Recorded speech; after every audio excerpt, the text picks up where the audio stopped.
Welcome back, everybody. It's your time to add up on the EdUp Experience podcast, where we make education your business. This is Dr. Joe Salustio back with you on another episode.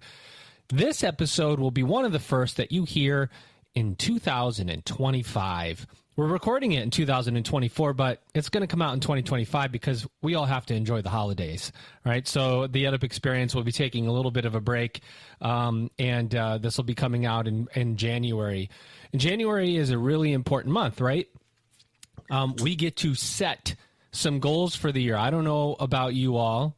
I don't like to do resolutions because I find that I need to have something that I'm going to stick to. And a resolution kind of admits that you haven't been doing it and you're going to start doing something. But rather, I like to commit to a year-long goal and say, I'm going to try to work out, 20 times a month or whatever it might be. And so I look at monthly goals to tackle.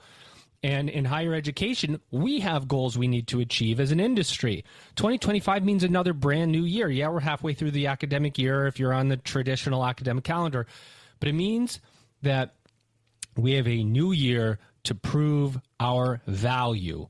Maybe to restate that, to better communicate the value we know that already exists in higher education, post-secondary education. We, in my opinion, sat back a little too long, letting the detractors detract and not giving our most innovative leaders the microphone to talk about why we do the work that we do. And so I have a couple of people with me that are going to do just that here in the beginning of 2025. One of these individuals, he's a first-time guest co-host, and he was a guest way early on, probably in 2021, maybe 2021 if I had to guess. I'll have to go back and look. Let's bring him in now. He's Dr. Larry Shaw. He's the president of NECHI, the New England Commission of Higher Education. Larry, welcome back to an EdUp Mic. How are you?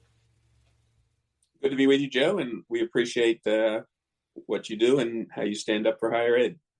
Well, I appreciate you, my friend. How do you think you now have you gone out running? What did you do physically to prepare for this amazing interview with our guest today? Did any physical preparation, push-ups, mental preparation? Did you dust off your microphone? How does it look?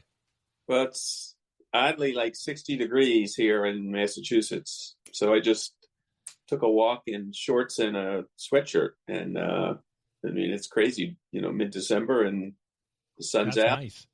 Yep. So you did some mental prep for this episode because I know you have a lot of great questions and the work you're doing. Why don't you just, for our audience, talk about NECHI really fast? Tell us about the New England Commission. Give us your 30-second elevator so everybody knows who you are. So we just came off our annual meeting, which we do every December, and had, I think, 550 of our friends come. Terrific session, I think. So we accredit, I don't know the exact count now, about 230 institutions, about 200 in New England, and then the other 30 are either in other states, because we've now become a national accreditor, not a regional accreditor, and then a little more than a half a dozen around the globe. I'm headed in January to Italy to see one of our institutions. I'm headed to Africa to see another. If you need any guest speakers, let me know. Yeah, on the Italy trip in particular. But we have a lot of new international institutions, so we're excited about what we do. Interested to see what the new administration brings as of January 20th. But we've been around for 150 years and plan on sticking around. I like that. Well, thanks for joining me, and I know you're going to have a lot of great questions. Again, any guest speakers to Italy, let me know. I'll be happy to join you on that trip as a baggage carrier or otherwise. Well, let's get to it, ladies and gentlemen. Here's our guest. He is one of the best bow tie tires in the entire industry of higher education. He's Dr. George Timmons, and he's president of Holyoke Community College. George, welcome to an EdUp Mic. How are you? I am well. It's good to be here, Joe, and thank you for this opportunity to have a conversation. Do you think that's true, that you're one of the best bow tie tires in the history of higher ed? Now listen up. Insights EDU 2025 is almost here. Join us February 12th through 14th in New Orleans for the most anticipated higher education marketing and enrollment management event of the year. I like that. Imagine 3 action-packed days filled with game-changing insights, real-world case studies, and a hands-on workshop designed to transform your marketing strategy and boost your program enrollment. Learn from speakers at Google, Meta, Reddit, MIQ Digital, and top schools across the nation. Network with industry leaders, exchange ideas, and discover the tools to drive real results. This is your opportunity to stay ahead of the competition and meet the demands of today's modern learners. Don't wait. Spots are filling fast. Mark your calendar, rally your team, and head to insightsedu.com to register now. The era of the modern learner is here, and you need to be part of it. We'll see you in New Orleans. At Ellucian Live 2025, we're going to explore the magic of innovation. We want to imagine, believe, and achieve. It's happening April 6th through 9th, 2025 in Orlando, Florida, and we're going to explore technology, modernization, and artificial intelligence. Explore the latest technology solutions, discover industry insights, and make valuable connections as a global community. It's time to register for Ellucian Live 2025 at elive.ellucian.com. Do you want to get invites to special events? Do you want to get exclusive early access to ad-free episodes, extended episodes, bonus episodes, behind-the-scenes episodes, and original content? Do you want to accelerate your professional development? Then go to edupexperience.com. That's EDUP experience.com and become a subscriber today. Well, I don't know if I can speak to whether I'm the best, but I'll tell you, I've been tying bow ties for over 25 years, so I'll let you decide. It looks clean to me, my friend. Well, tell us a little bit about Holyoke Community College. Where are you? What do you do? And how do you do it? Sure. So I am in Holyoke, Massachusetts, and I have the honor and pleasure of serving as the 5th president of Holyoke Community College. We are a population of about 4,200 students, credit side, and about 28 or so hundred on the non-credit side. Our claim to fame is that we're unapologetic about our commitment to removing barriers to student success. We live by our values of innovation and collaboration and kindness and inclusion, all grounded in trust. And so that's the work that we do, our work in those principles and in those values. And so we're here to serve Western Massachusetts as I look at Holyoke Community College as a regional community college, because a third of our students come from Springfield, Massachusetts, Holyoke, Massachusetts, and Springfield, Holyoke, and oh, don't get me wrong here. It's a quiz. It's always when you're on the spot here. We only like putting people on the spot when they can't get something right. I know you're getting things right, my friend. Yeah, so no, okay. exactly. Yeah, you when you're talking about serving multiple counties, are you rural, urban, suburban? What's the mix look like? Yeah, no, we're urban. And Chicopee, I'm sorry, that's the other one, Chicopee. So yeah, we are an urban institution, right in the Western Mass of Western Massachusetts, and Hispanic serving institution since 2016, I believe. And 33% of our students identify as in part of the Hispanic community. We're 47% an institution of minority serving institutions. And so we have a very diverse institution here. Very proud of the work and the services that we provide to help create communities within communities. 20% of our students identify as learning disabilities, as well as we have a line of men of color program, as well as a very thriving Thrive, a food pantry center. We have a large LGBTQ plus community with our student ambassadors program here on campus, and just really proud of the work that we're trying to do to make people feel like they belong and that they're seen here. And so that's really part of the work that we do to kind of support the whole student, not just the academics, but also mental health and other aspects. We have a large adult population. 40% of our students are 25 and older. And so how we have to respond and meet the needs of the changing demographics in terms of providing childcare and other unanticipated support for things like a broken car or battery that's down or flat tires. Or these are the things that we try to help support our students to make sure that we retain them and that the ultimate goal is to get them through the finish line. Amazing. Now, I'm going to ask one more question before I pass it over to Larry. It may be a statement and have you respond to it, but use the word right at the beginning, unapologetic. That stood out to me as you were talking through that whole thing, and I just went, oh, wow, that's kind of refreshing. Why that word in particular? Well, I just think that that's our secret sauce, and I think that that's how we could differentiate ourselves in the marketplace as a community college. There's a lot of community colleges within, a short radius. In fact, there's a lot of institutions of higher education in Western Massachusetts, and so I think that the unapologetic approach just recognizes that we see the whole student and understand that we support the whole student. Excellent. Larry, over to you, my friend. Yeah, so George, good to be with you. You talked about your engagement with the community. I during COVID, we have family who live out that way, and I can't remember if I had 2 or 3 vaccinations in your parking lot at Holyoke Community College. You set up, a vaccination center for that region, and it's a beautiful campus. It's interesting that you said urban, because I think while you serve an urban population, your campus is sort of, would you sort of say, is more suburban itself? Yeah, so it's really interesting, right? So Holyoke has a really interesting kind of demographic. We have an urban component, but also the suburban component within the city limits. And so you're absolutely right. I think that we're sprawled across a 135-acre campus. It's beautiful and very picturesque, but it's really within the city limits of Holyoke, which is identified as an urban city. Yeah.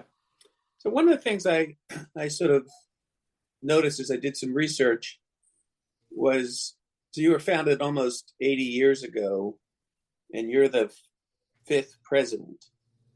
And for, if you sort of thought like Amherst, like how many presidents maybe Amherst College has had in 80 years, you might not, that's probably actually more than 5, but you wouldn't be surprised if it was a pretty small number. But that's for a community college where you sort of think of presidential turnover as more rapid. What is it about Mount Holyoke where you've just had so few leaders? So Holyoke Community College has the distinction of being the first community college in Massachusetts, going back to its days of Holyoke Junior College.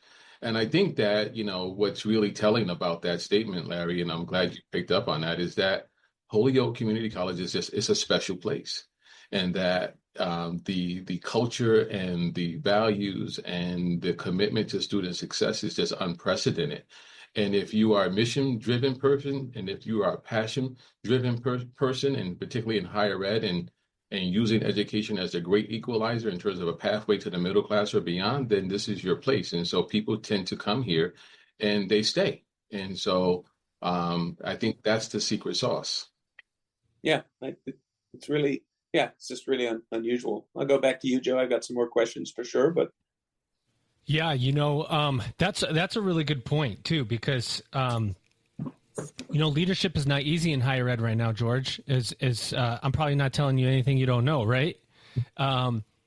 There's a lot of like a confluence of factors beyond the fact that the job's just hard, right? It's just hard.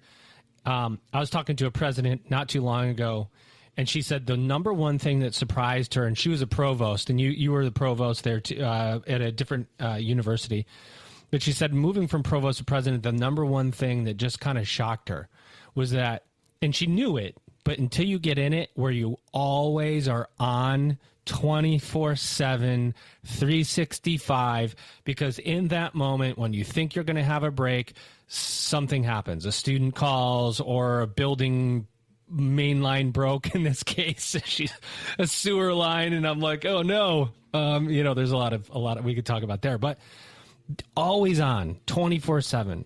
So there's a lot from a leadership perspective that presidents have to do to keep themselves, mentally healthy. You've been in the role for like a year or so, or a little bit, a year and a half. What do you do, knowing that you're on 24/7? What's your MO on keeping yourself in tip-top shape, mentally, physically, otherwise? Well, for me, I stay very grounded and just humbled to have the opportunity to serve. And so I agree, you're on 24/7, but I think that you go into the role understanding that's part of it, but I agree, you don't really understand the magnitude of it until you are in the role. But for me, I like to take time for myself, and I enjoy being with me. So sometimes I watch a movie by myself or have a dinner by myself, or oftentimes I love to connect with family and friends. So I have the pleasure of doing something that I love, but also 30 miles from where I grew up as a kid. So I have the best of both worlds where I can engage with significant relationships that I've developed over the years that have a kind of a respite from the day-to-day activities on a weekend or an evening, as well as enjoy extended family and friends. And so that gives me my balance. You know, one of the things I was reading your announcement when you came to Holyoke, and one of the words that the board used to describe you was creative. And higher education is in a place, I think, now as an industry where we have to be creative. We have to get creative. The student is evolving, right? There's a modern learner now. You talked about, it's one of my favorite kind of metaphors, but it's true, where a student gets in a fender bender or has a flat tire and goes, oh my God, I can't afford this. I just can't do school anymore. And you go, wait a minute, how did you get from flat tire to I have to quit school so rapidly? It is so common. That's why presidents and all of us in student services and otherwise have a hard time retaining students, because there's a self-confidence building we always have to do. You know, it's not about the tire. It's about you believing in yourself, not to use that flat tire as an excuse. And so there's a lot that you're doing as a college and university president for students all of the time, and as we talk about leadership, but that creativity comes around, and you say you have to serve a modern student. The institution is built not necessarily to always be creative. How do you what do you do? How do you lead? Are there any secrets to sparking that creativity around maybe a traditional way of thinking that we have in institutions generally? Well, for me, I think that as a leader, you have to have a vision, and you have to see where the institution is going and what's maybe sometimes see before others on your campus see it. And so staying well versed on the trends and what's happening in higher ed, both locally and nationally and regionally, are very important.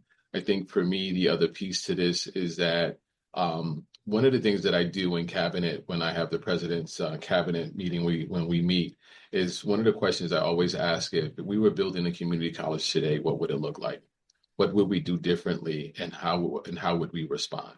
And so that's an attempt to kind of keep us current and to be responsive and to be relevant. So the community college of 1966 is very different than the community college of 2024, 2025. And so the student demographics are different, the needs are different. And so how are we being responsive to that word community in community college? That's a fact. That's a fact. I like that. I've got to sort of follow up here. George, I've heard you tell this story about when you were in college and how the president of the institution you were at sort of reached out to help you. I think it's just a wonderful story if you would share that. Sure. No, thank you. So I'm a first generation student or graduate, and during my journeys, it took me a while to persist. I always tell folks that I was a smart student, but I didn't always get good grades, and so I had a learning disability that I didn't even know I had until I was probably well into my 30s.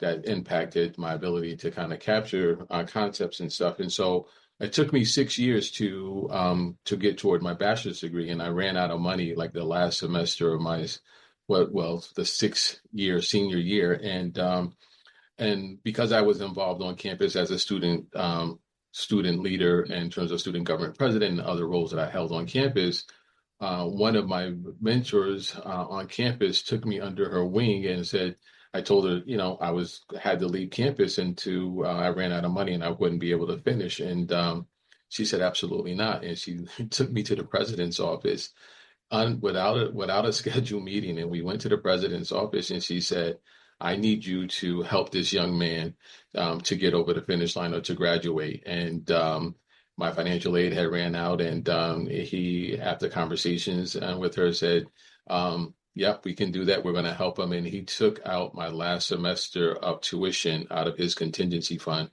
So Let's go. And I'm forever grateful to to Dr. Harrison B. Wilson. Shout out to him, rest in peace. And he was president of Norfolk State University for a very long time, and it has shaped and part of my motivation for wanting to be a college president. Yeah, I just think that's a great story. I when I was president, was able to do that for a handful of students, and they've stayed in touch with me. I mean, all these years later, they'll drop me a Christmas card, and because you can do a little thing for somebody and you could change their life. Absolutely. One of the things that by the way, is there anything you want to say about accreditation, George? No, I'm just messing with you. You're not saying about accreditation today. Programs serving that you, right? I talk to a lot of community college presidents, and the word community is always stressed. Like, we are part of the fabric of this community, and therefore the community asks for things. Can you train more people in this? Can you get more people for that? This business is coming in here. We need workers. And so what can happen, and you know this better than I do, you want to say yes to everything, but you can't say yes to everything, or else you have no resources to do anything. How do you prioritize given what students want, what the community may want, what programs are, the future of work? I mean, so programming and offering relevant programs and programs with ROI and all these things are really important, but there's so many different opinions on what's valuable and what's not. How do you keep that all straight and thinking about programming? What should we keep? What should we not do? Talk to me about that a little bit. Sure. So here at Holyoke Community College, one of the things that we do, and you're absolutely right, there's always competing priorities, and there's always more ideas or needs than resources. But the way that we address that here is that we are governed by our strategic plan. That is what we use as our beacon to, as a community event, that they all participated in identifying the priorities and the goals for the college's strategic plan. And so we are guided by our strategic plan, and we hold ourselves accountable by having metrics and KPIs, key performance indicators, and we report out on at least a biannual basis to the community and to our board of trustees on how we're progressing toward those goals. And so for me, that's a great way to harness the resources which are aligned with the priorities that this institution and the community has identified. And so you're absolutely right. So we align those resources with those key priorities. And that was a campus-wide and community-wide event. And so that's how we govern ourselves when we have competing priorities, which one takes precedent in terms of aligning to our strategic plan. And so that's how we move. Tell them like it is. One of the new things that's come about in Massachusetts, George, is this free community college that I think just went into effect this fall, if I'm not mistaken. I think it's Mass Connect, Mass Reconnect, Mass Reconnect. Yeah. So how's that changed? Has it changed your strategic plan at all? Has it sort of changed life on campus? So it definitely has changed life on campus, and we're in the midst of, reevaluating as we start to sunset our current strategic plan in the next 18 months. But as we begin the silent phase of our new plan, starting to look at the impact that Mass Educate and Mass Reconnect will have on our campus. And so, yes, I can tell you right off the bat that we this semester we're up about 12.8% and year over year, and so I think Mass Educate and Mass Reconnect provides a huge opportunity for us to be able to level the playing field. I always say addresses immediately the issue of access as well as equity in terms of everyone has an opportunity now to come to college if they so choose to come to a community college. And so we're grateful for that. Now, on the other end of that, the challenges that presents is that we have to now do a greater job on the retention and the completion aspects as that strains the resources that we have in that aspect. And so that's a good problem to have. And we're going to be working to address those retention and completion strategies in our next strategic plan.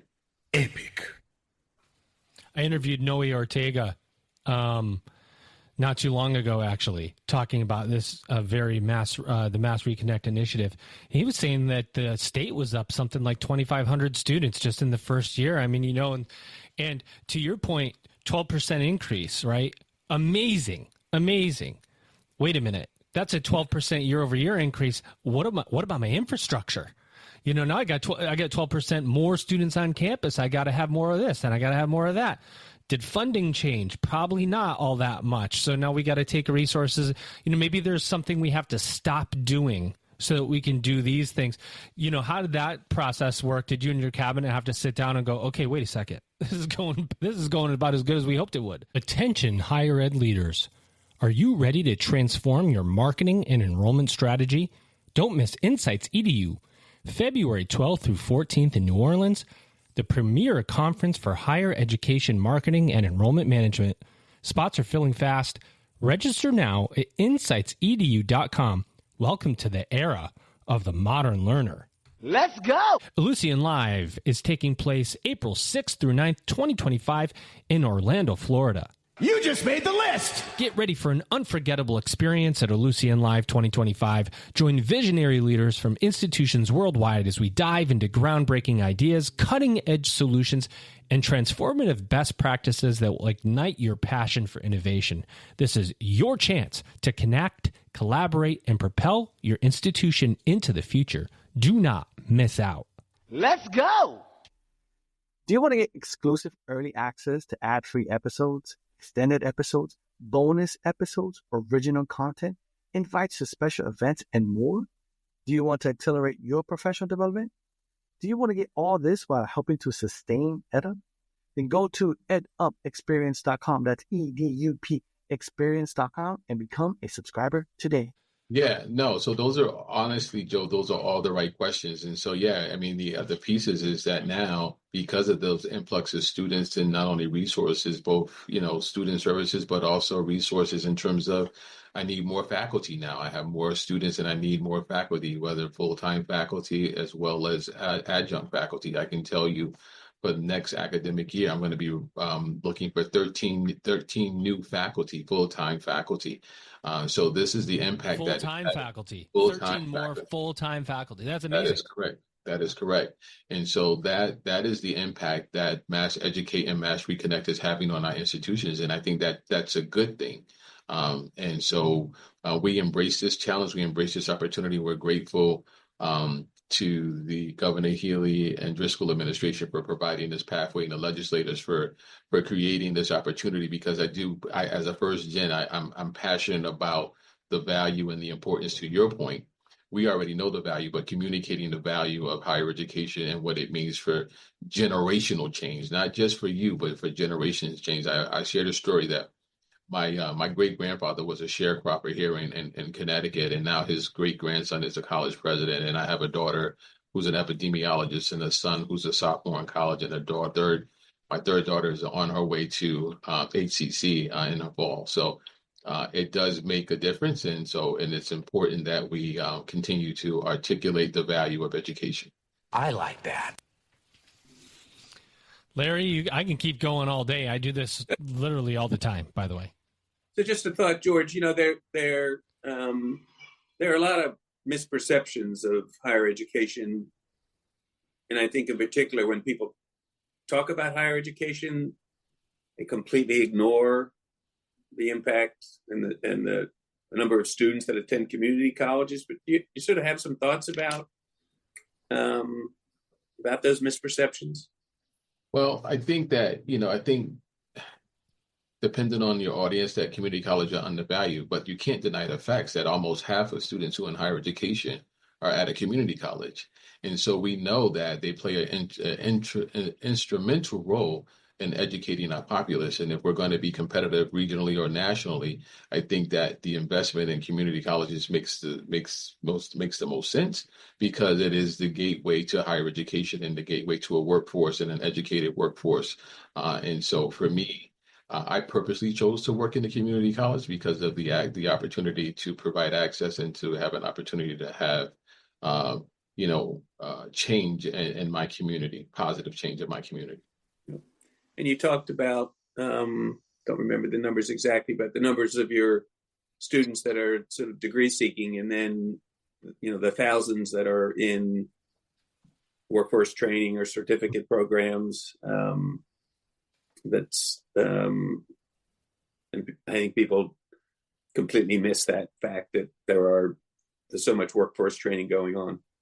No, absolutely. I think that's kind of one of our strengths here at HCC is that we're really a partner with the business community, and it has a long history in serving the workforce needs of Western Massachusetts. And I have a dynamic vice president and his team who really has a pulse on the needs of employers as well as the workforce. And so how we try to provide both services and training to make sure that our students have what they need and also are preparing themselves to go into the workforce and be contributing members of our society.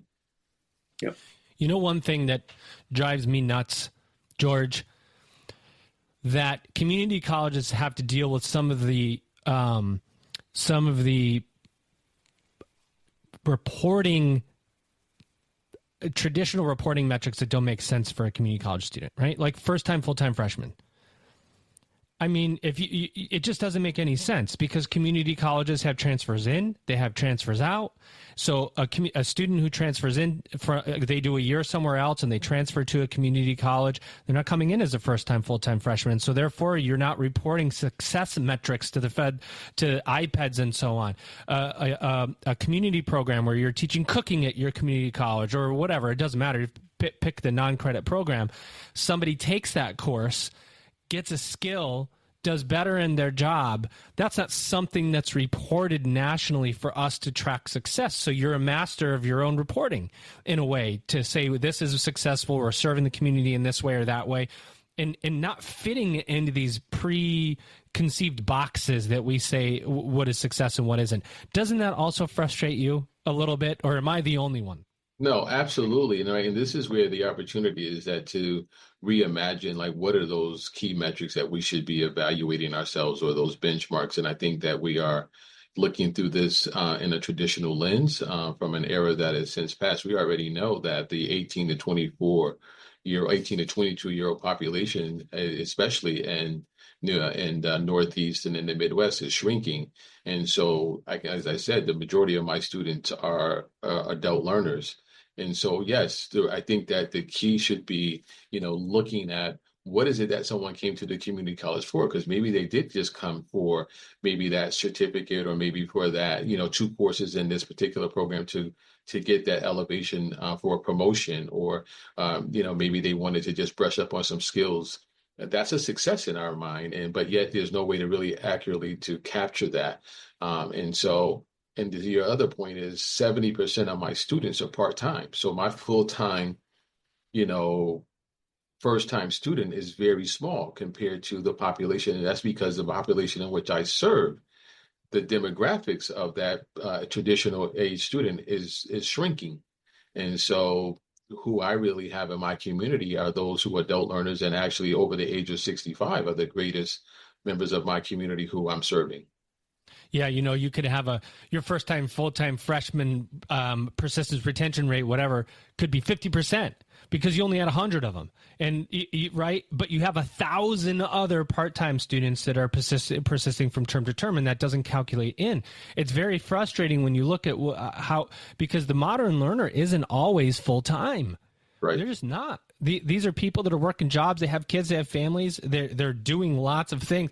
And we think about higher ed so traditionally, and I always give this when I do my keynotes. I say, we can't even watch Netflix without skipping the introduction now. We skip intro. This is how fast we need things, how customized. We can't even spend 1 minute watching the introduction of a show. My wife will literally tell me 5 times to skip the intro. A minute long, just skip it. I'm like, whoa, chill. But that's the expectation that we have, is things are customized for us. And so community colleges have been masters of customization through the years, right? Short programs, long programs, for credit, non-credit. And I don't think there's enough credit given to the community college, especially when you talk about, and you guys have heard this one before, higher ed's too expensive. You go, well, which part are you talking about? Exactly. Like what type of institution, what type of learner? That may not be true, particularly if you have free community college. That's not true. So there's this I don't know, air of separate. I don't know if it's separation, but clarification we need to make when we hear those big, broad statements. We have to go, what exactly we're talking about? Do you think, George, is that something that you think needs to be dispelled? Yeah, absolutely. I think we have to unpack that and, like you said, get into the details of what that means and what that represents, because there are different types of institutions for different needs of the community and individuals. And so I think that being more specific and aligning what you mean by that is an appropriate way instead of painting these broad brushes. I think that you can get a great value and a quality education at a community college and transfer to, a public institution and probably save a third to half of your costs and going to, getting a 4-year degree. And so I think what we have to do is rethink education as a commodity and look at it through economic lens in terms of what makes the most sense for me financially and what will be the return on my investment. I can promise you that for me personally, that I have no regrets of getting my education and even taking out loans, because I think the value of where I am today outweighs where I could have been. Go ahead, Larry. We're proud to have, George spent a bunch of his career in New York, and we're proud to have him come home to Massachusetts and be part of the NETCHI community. So we appreciate you, George. Thank you, Larry. Happy to be here. What, you guys, I was listening to a keynote this past week. I was at a conference, and one of the things that popped up in this conversation, and this kind of blew my mind. I've said something similar, but not exactly. And the speaker says something like, not every student, not every person needs a 2 or 4 year degree.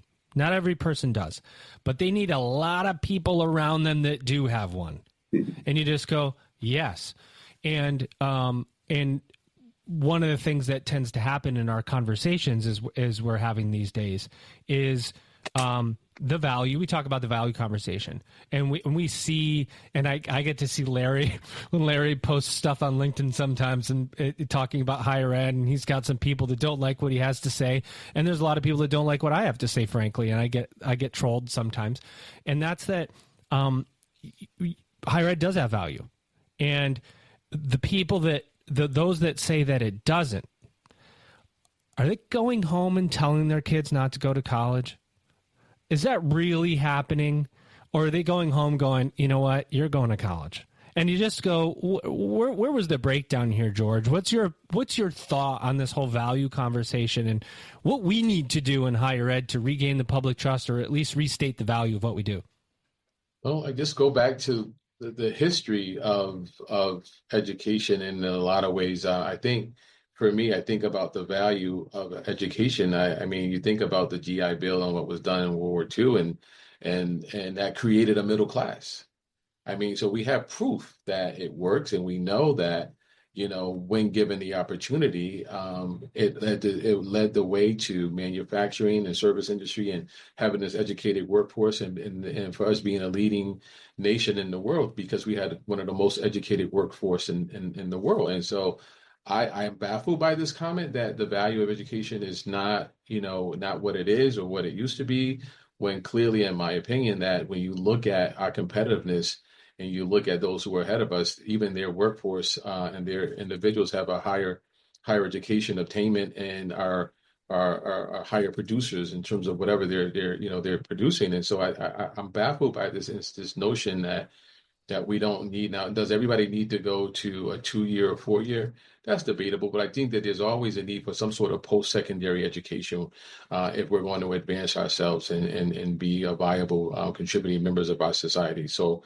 for me, education is really where it begins in terms of our competitiveness, not only just locally, but nationally as well as the world stage. And so this notion that education, the value of education is not worth it, is lost on me. I believe that there's been several studies already on this research that clearly shows that the more education you have, the more economic freedom you have. And so again, I don't know those naysayers, what they're getting their information from, but it contradicts everything that I've been taught to look at critically and to analyze and looking at primary sources. I don't see that. I like your style, dude. Larry, And do you have Joe, anything to add to this? Yeah, so I think it's interesting. I think, back in the day, when the vast majority of students in college were white, people didn't question this. and now the majority of students in college are of color, and people now go, "Oh, you don't really need to go to college." So I think it's become, like almost everything else in this country, it's sort of become part of this sort of cultural war, and I think certain people use it, as a way to sort of attract voters. When you look at, how if you look at sort of who voted for whom in this last election, for the most part, people who went to college vote one way, and people who didn't go to college vote another way, and that didn't ever used to be the case. So I think, like so many other things in America, it's people want to divide us, and they use education as a way to divide.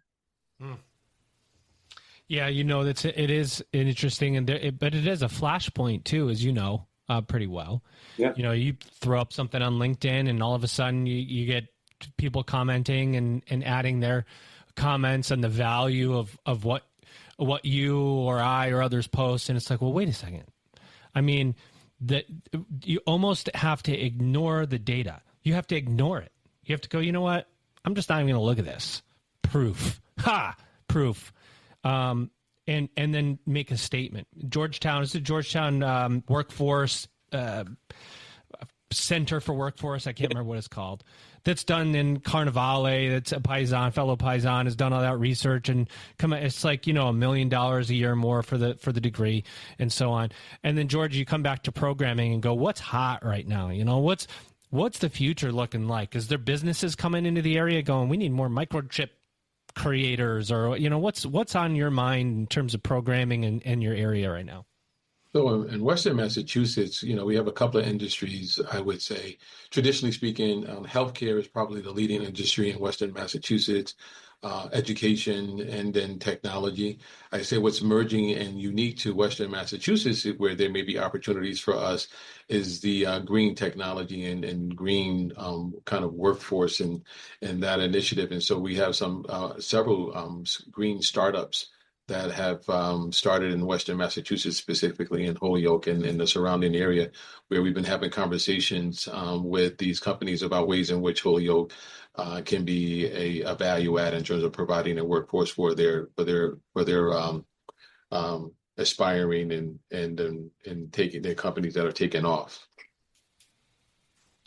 I want to get your thoughts on one more item, then I'll pass it back to Larry for any closing questions that he has. There's something out there right now that we're all dealing with in our own way. Artificial intelligence.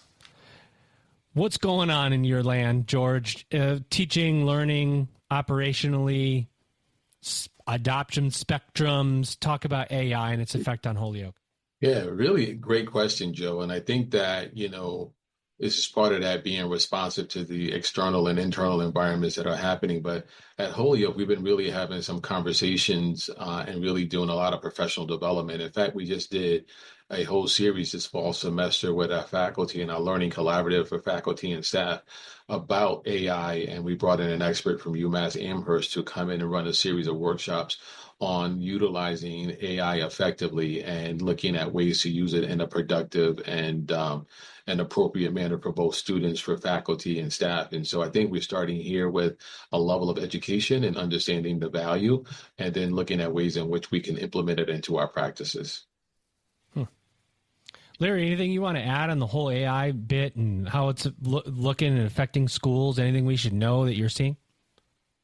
So we had, I think, a terrific speaker at our annual meeting, the New York Times technology reporter, who was entertaining but also informative, and he sort of closed his remarks by saying, it's time that we sort of, I don't know if he used the word embrace, but he said, it is here.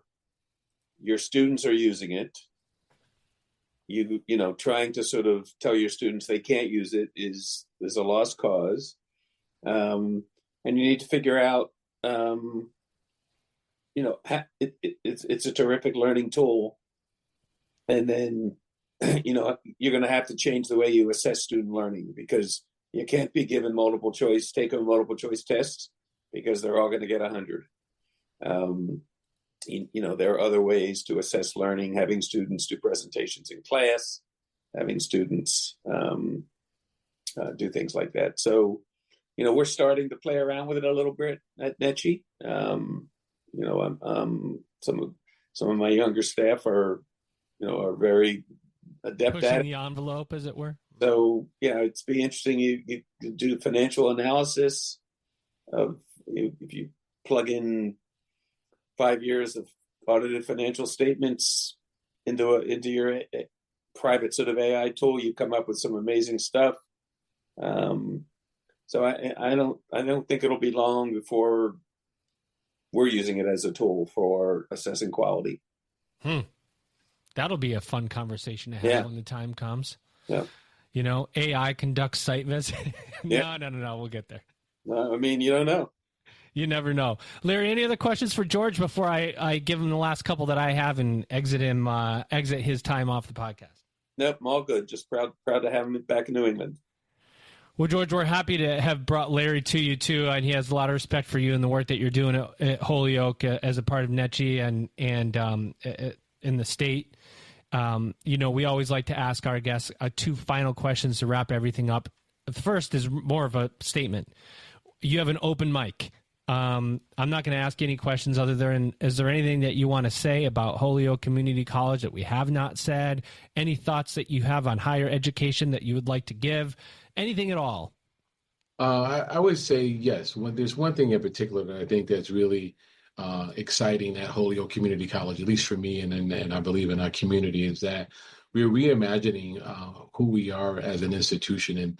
And not only are we focused on the student experience, but we're starting to focus on what it means to have an employee experience. And so let me explain a little bit. So prior to my arrival, they had a series of meetings on campus that expressed that there was a need for a senior person on campus at the VP level for DEI.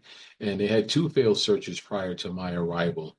And so when I came on board as a president about 1.5 years ago, I really started to kind of look at the history, look at the context and what was really trying to be achieved. And so I reimagined like this whole notion of what it means to approach DEI. And I started to have conversations with folks and do my own kind of research and stuff. And so what we landed on as a community college, and I shared this with my board of trustees and the various key stakeholders on campus, is that we landed on a division of people, culture, and equity.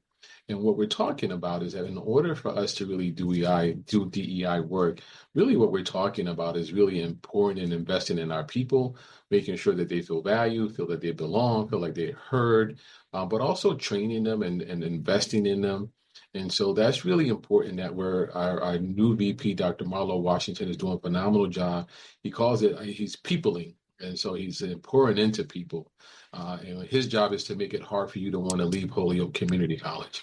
When we get that done, then we're changing the culture for the better. How do we change the culture of the organization and really change the mindset? And we're doing that in the ways in which align with our values. And we change the culture. And then I believe that the manifestation of investing in your people and changing the culture, that equity is a manifestation of that. And so within this new division, we have HR that we now call People and Talent Division of Office of People and Talent. And we reorganize that area with a various kind of progressive mindset. We have our Title IX officer. We have a director of restorative practices that help with mediation with our unions. And we've done something really kind of bold here. We aligned our campus safety division under this as well. So that we are really sending a message that this is a place where everyone can feel like they belong, and also that community engagement with our law enforcement is equally as important. And so really excited about that work and the partners that we have to be able to really change this culture for the better and continue to improve. As you know, that one of the things I've always said, there's no perfect organization because there's no perfect people, but we strive and make a commitment to be better. That's great. That's really interesting. And that's great to hear that you're making those necessary innovations, I think, to serve students better. I always say that that we have a really interesting business in higher ed where the student needs to blueprint all of our departments to get something done. And it's really nice to be able to know that if you just go here, anything that you need related to safety or people or whatever else just kind of gets handled, right? When our Amazon package doesn't come, we don't call manufacturing or distribution, right? We just kind of call one number, or you send your email to one person and they take care of it. And that's really good to hear these days, because that's the expectation, isn't it? Exactly right. What do you see for the future of higher education, George? Give us your crystal ball. You just made the list. Mark your calendars for Insights EDU 2025, February 12th through 14th. Insights EDU 2025 is the can't-miss higher education marketing and enrollment management conference of the year. We're taking over New Orleans with speakers from Google, Meta, Reddit, MIQ Digital, and top schools across the country. Discover how AI is transforming marketing and enrollment management, how to assess online program opportunities, and meet the demands of today's modern learner. Don't wait. Spots are going quickly. Register now at insightsedu.com. Welcome to the era of the modern learner. Let's go. Are you going to miss Ellucian Live this year? I don't think so. Exactly. So you might as well register right now at elive.ellucian.com. Ellucian Live 2025, April 6th through 9th in Orlando, Florida. Do not miss it. Do you want to accelerate your professional development? Do you want to get exclusive early access to ad-free episodes, extended episodes, bonus episodes, original content? That's right, original content, invites to special events, and more? Do you want to get all this while helping to sustain EdUp? Then go to edupexperience.com. That's EDUP experience.com and subscribe today. I'm a true optimist. So even though there may be a challenging road ahead in the next couple of years, maybe not. But, I truly believe in the work that we do and the impact that we're having, and a staunch supporter of higher education. I think that higher education needs to continue to be responsive to the needs of its community as well as the region and the nation. I think that we have to be more willing to be more innovative and collaborative. Historically, higher ed has been slow to change, but I think COVID has changed that and kind of jump-started us in kind of being more responsive. I think we need to carry that momentum. And I think that we have to look at higher ed with the lens of, what is the ideal state, and not look at the barriers and then try to work backwards and see what we can do to remove those barriers that's preventing us from getting to the ideal state. And I think if we take that kind of mindset, I think that the value proposition and the actual outputs and assessments of higher education will speak volumes about the impact that we're having. Let's go. Larry, what'd you think of your first co-hosting gig here? Well, the checks in the mail. It's so people ask me why do you do this literally every day? Like, I record every single day, Monday through Friday, and I'm booked out now till almost the end of March, every day except for the 2 weeks over Christmas. And you see why. You get to talk to people like George, you get to talk to these innovative leaders, higher ed, you become inspired by what they have to say, and you have to do it again. And again, it's almost like a drug. I have to say it, George. You're like a drug, my friend. I could listen to you all day. No, because honestly, it's true. If we're going to restore the value of what we do, we have to talk about it. We have to talk about it unapologetically, right? To come all the way back around. We have to say that what we believe, and we need the microphones to do it, and that's the service that we provide here at the EdUp Experience. And Larry, it's been an honor having you with us, ladies and gentlemen. He is Dr. Larry Crawl. He is the president of NECHI, New England Commission on Higher Education. And Larry, thanks for being here, man. Happy to do it anytime. Thank you, Joe. Thank you, George. Our guest. He's your guest. And I want to remind you, he is one of the top bow tie tires in the land of higher education. Thanks, Joe. I appreciate it. Thanks, Joe. I appreciate it. Larry, always a pleasure to see you. Good to see you. President of Holyoke Community College. Ladies and gentlemen, you've just EdUp'd.